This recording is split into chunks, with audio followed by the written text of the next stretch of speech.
This week's Wednesday word is hope. And you should know that I am filming this on Monday evening. So by the time you watch this, I have no idea what will have transpired in our country.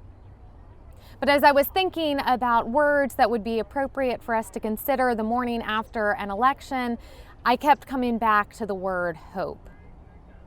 I think hope is all tangled up with anxiety and grief and despair.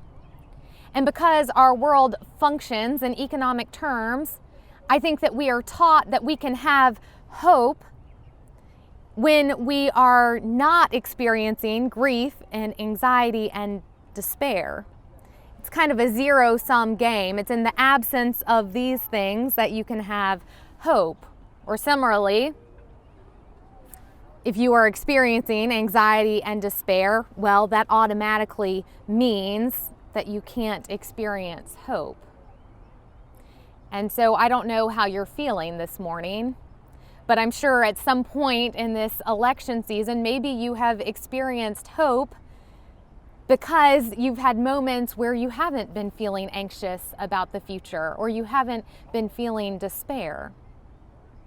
Maybe the opposite is true. Maybe you've had a hard time feeling hope because the anxiety and the despair are just so loud that you don't feel like there is any room for hope to creep through.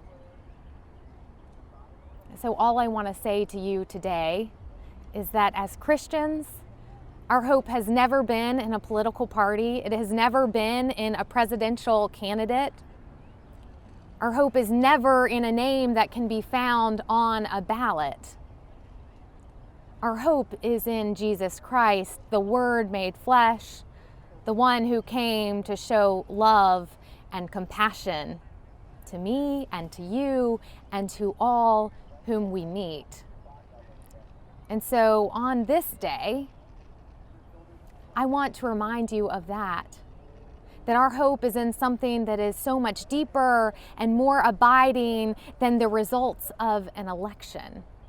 And so I invite you to think today about where you have been finding hope and how you can remind yourself that our hope is in something so much deeper. The hope that we have through Christ is not fleeting. It is with us always.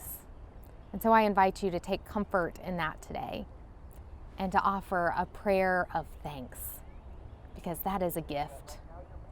It is a gift that we have received, and it is a gift that we get to remind others of as well. So if you've been privileged enough to feel this deep and abiding hope, I hope you will share that good news with someone else today.